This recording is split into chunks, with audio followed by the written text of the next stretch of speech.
So, and how difficult is it to get into US compared to NEET PG and PLAB? Like, how difficult is the exams and systems there? So regarding the difficulty, it can be actually those three exams that you said, NEET, PG, PLAB, and USMLE. They have the difficulty in the sense it's not just about the exam difficulty. So like from difficulty, what I see is that you can from the point of starting of preparation till the admission date.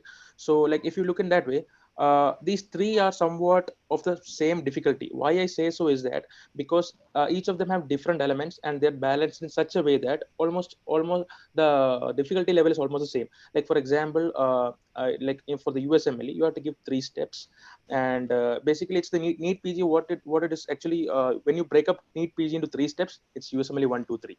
So like because USMLE 1 tests you on preclinical subjects and 2 on clinical subjects, and the step 3 is basically case scenarios.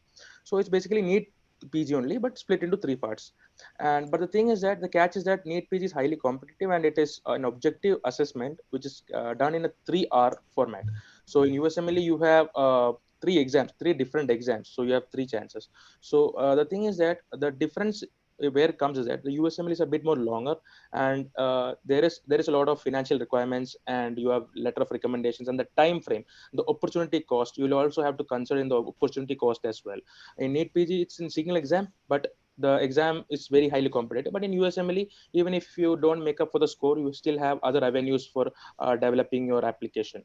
PLAB, somewhere I believe that it lies in between, because it has both objective assessment and a subjective assessment.